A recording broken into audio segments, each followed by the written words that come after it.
what were your expectations when you passed out as a student, and what were you looking out from, or what were you expecting from your career as a student? See, at that time, there was no career path as such, so it's difficult. Only thing the guidelines was what was the senior students were doing it. So, how this idea of migrating to Australia came from, and what was the story behind it? I'm talking about in 1975, and my first salary was rupees 250 rupees.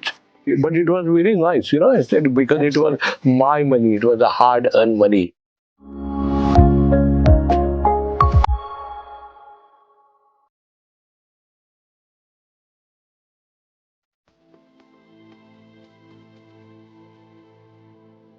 Hello, I am Deepa, and I welcome you to Talent Vibes.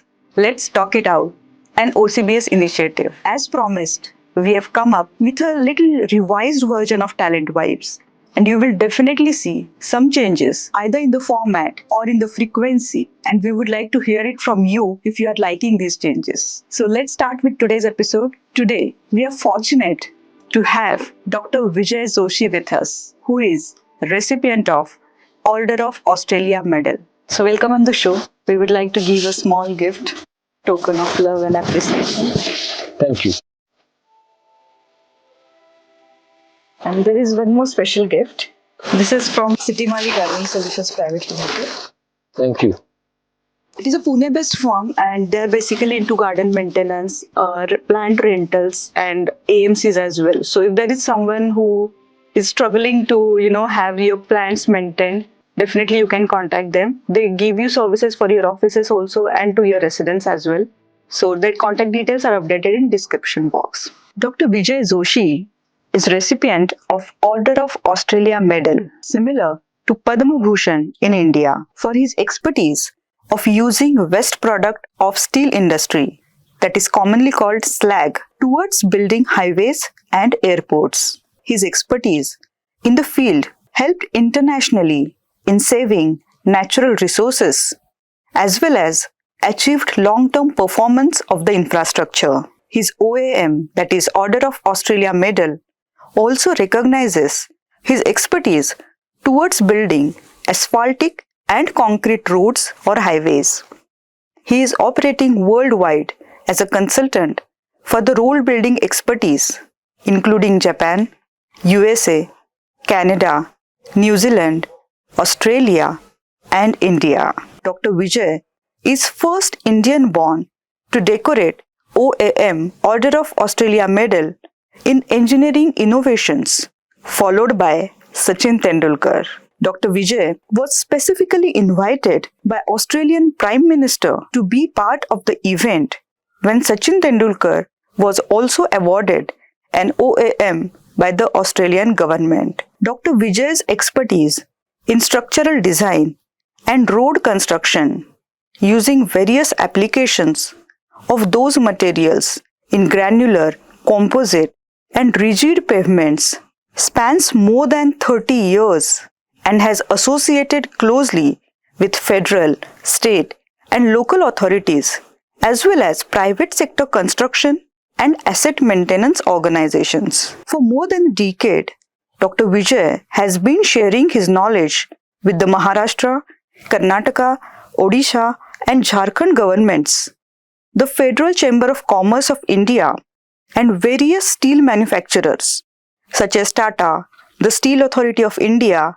and Jindal Steel. Dr. Vijay has been appointed as advisor to National Highway Authority of India, NHAI, Delhi, which is also volunteering towards India's better infrastructure.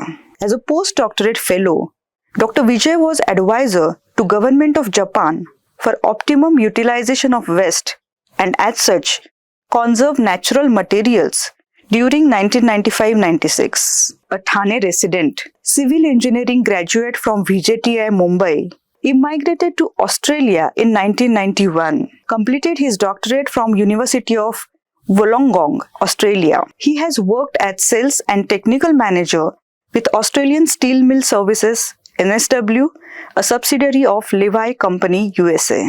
So welcome on the show. Thank Dr. you. Vijay Joshi. Thank you. So let's start with your introduction. Like we got to know so much from your introduction, but we would like to take you back to those days when you were just a student, engineering student who is passed out from esteemed VJTI Institute. So what were your expectations when you passed out as a student, and what were you looking out from, or what were you expecting from your career as a student? See, at that time, there was no career path as such, so it's difficult. Only thing the guidelines was what was the senior students were doing it, and they obviously just follow them. There was nothing like that. The career, or you can make the career in the engineering or in the particularly any branch of civil engineering. We didn't know anything about that So time. even placements were not there? No, there was no. I mean, there was a placement officer there, Okay. but there was no placement interviews. Okay. What right now they have. In fact, currently, students are saying proudly, I had the job, Right. placement. So Correct. there was no placement, there was no Google, there was nothing, nothing like that. So, you have to stand, alone Right. and then find your career. So, I mean, whatever the first job it comes, that was I remember I did the diploma first. And during the diploma, we have the 6 month training. And I'm talking about in 1975, and my first salary was rupees 250 rupees. So if it was, but it was very nice, I said, because it was my money, it was a hard-earned money, which was my, But so I'm sure in 75, value of rupees 250 was like equivalent to around 2 lakhs today, probably. yeah, possible. I don't know, but I was happy with rupees 250. Right. So my first salary gone to my parents, of course. Because it's parents, who brought me, Right. to this level. And then, of course, I'm very much keen at that time playing carom. So I wanted to buy, expensive, very professional carom.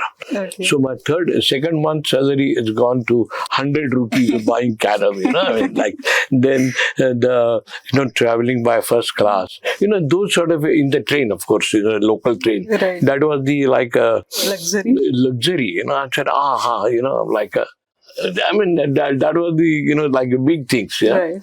So that's how but then when I completed my BE in 78, I remember, I don't know whether the interview permits to tell you the jokes or no. Absolutely. But, you won't believe, I got a job with a company called Grandwell Norton. And they said, okay, you have to go to Tirupati, So I went there, and, the flight was organized, everything was there. And the result was after my flight. Okay. So my friends, who was also engineering buddies, they said, hey, if you fail, they are going to charge you the 1,200 rupees, So it was scary, I said, oh my God, how to pay that if I fail it, So that's another, that is how the fun was at that time. So coming back to your main question, so there was not career as such, just whatever the job you get it, you enjoy, because the money, which was your money, Correct. you never seen this. I was on the scholarship for 50 rupees per month. Now from 50 rupees a month to 250 rupees a month, it's a big jump, So I was on the moon that I had the 250 rupees of salary. So that was the, and no Google, that's the main thing. Today we can't imagine. Yeah, exactly. Okay, so since you mentioned about your parents, would like to know a little more about your family background and where you belong to. Oh, actually, I'm brought up in Thane, Mumbai. Yeah. But my family belongs from a place called Borgaon, which is a very small village in the place taluka called Tasgaon. Everyone knows Tasgaon because the grapes come from the Tasgaon. Correct. That's the Tasgaon Chaman. And that's a place. And of course, district Sangli. That's what my original, my parents were there, Joshi family. Mm-hmm. And I'm proud to say that they are still there in their profession, and they are doing extremely well. All my cousin brothers, sisters, they are doing, my nephews, they are doing very well in that place. Fantastic. So it's my, proud moment to say that. And then later on, of course, I'm brought up in Thane. So my school, primary school, my high school, everything was in Thane, and I enjoyed that place, and I'm proud to be Thanekar too. Thanekar. Okay. So it seems like everything was settled. You were from Thane, did your schooling, and you had a job in hand. So how this idea of migrating to Australia came from, and what was the story behind it? Actually, before that, I migrated in 1990, Right. but and I graduated in 78. So before that, I was in a few other countries like the Middle East and Canada and a few other places. And I was in New Zealand in 88 to 90. And when I was in New Zealand, I had a trip to Sydney, Australia. And New Zealand country is so beautiful. I mean, nature-wise, so beautiful. But in terms of the job opportunities, I thought that Australia is a little bigger place. So let's move to Australia. And in 1989, we visited Australia. And then in 1990, we decided, okay, let's go. And that's how, I migrated to Australia. And eventually the visa came in 91. So I took my family, my wife, Manasi, or her previous name is Jyoti Rizwood, and my son Gaurav. So we migrated back in 91 to Australia, Sydney, Australia. So you mentioned about your travel to other countries. So that was for a short span of like 2-3 months, or you used to go there like for years? Yes. I mean, at that time, Middle East was the big boom, and being a civil engineer, everyone has to work there because there is a good money, no tax, and very simple, straightforward work. So I was in the Middle East. I was in Oman, visited Dubai too. And then I found a good opportunity in New Zealand. So in 88, I migrated to, in India also, a work company called Humphreys and Glasgow. They are petrochemical consultants. I worked there a couple of years, on and off. So, but that was I just used to take challenges. Went there, and 1991, permanent migrated to Australia. Okay. So, approximately how long you worked in India in these like 10-12 years? Couple of years or more than that? Oh yeah, on and off, say about 7-8 years. 7-8. Yeah. Okay. So then you went to Australia. Again, you had a good job in hand. But again, no? No. Okay. In Australia, the rule is that you get PR first. It's called permanent residency. You went there, then you found a job, and then you decided to pursue your PhD. Was it the flow, or how is it? No, actually, I found a job, and then I was the second employee or the third employee of the company.